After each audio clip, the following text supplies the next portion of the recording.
Hi folks, Classic Mechanic here.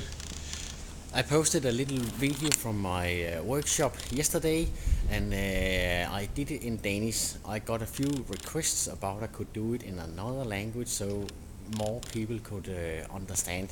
So I will try and do this in English, and I hope it will help more people to understand.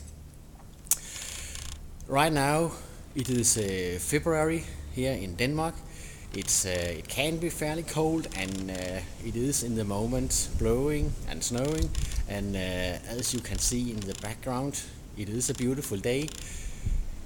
Not lots of snow, but we have snow, and of course it is when you can expect to have trouble starting up an old car.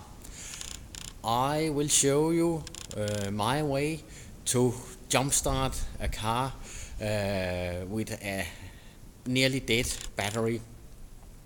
It won't save the battery, but it can help you start, and maybe it will be working for the next summer, and then of course you have to replace it with a new one.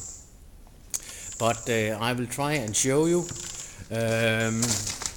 The first thing you need to do is to buy a good set of jump start cables.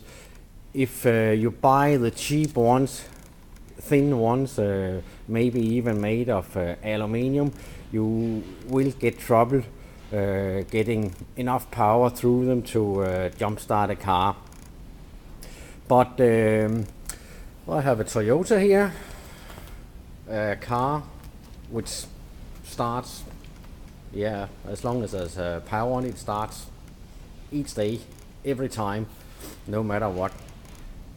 And I have an old Renault here. It can have some troubles. Usually it starts, but the problem with it now is that the battery is not as it should be. It's not new anymore.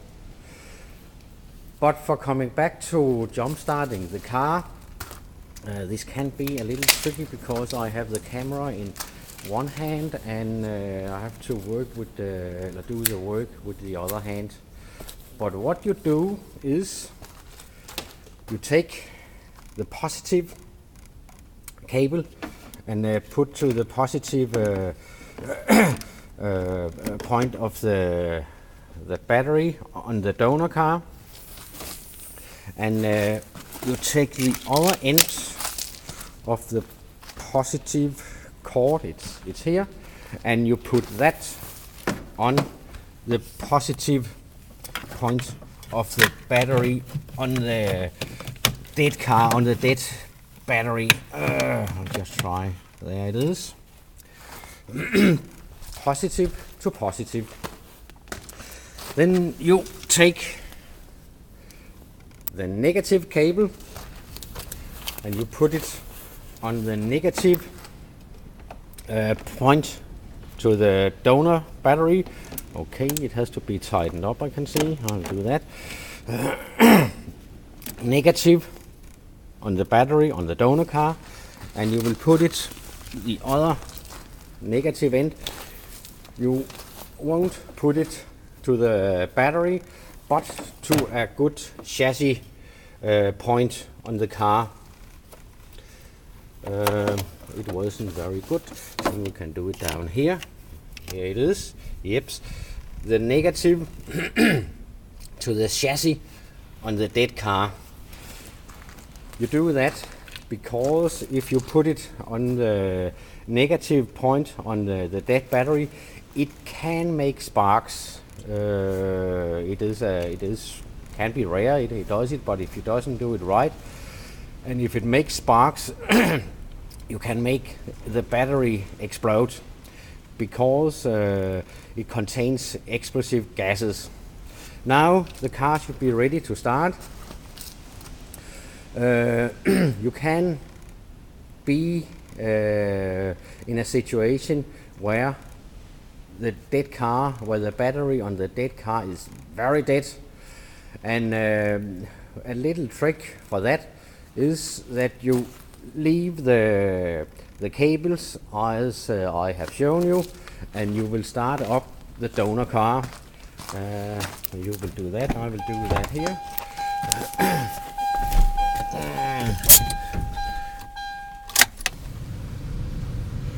It should start up right away. It does, it is a Toyota, and you will just let it idle like this for about 5 to 10 minutes, and you will stop the car again. Then you should, the donor car should have been producing power enough so the dead car can start. You always have to shut off the donor car before you start the dead car, because it is not very good to have two alternators working against each other. You can be very unlucky, and it can happen that you will fry all the electrics, all the computers in the cars, and you don't want to do that. It's very expensive to fix.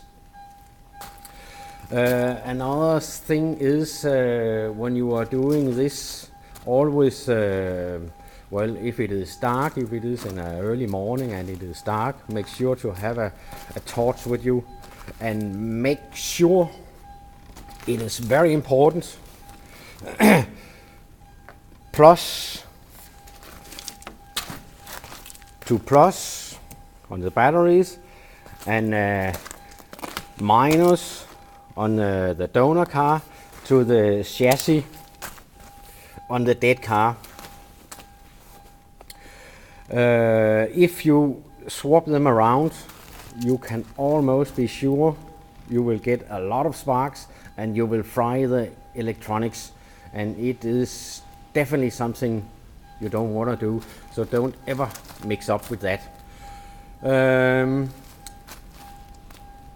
I think that is it, and I hope this little video can help you jump starting your car.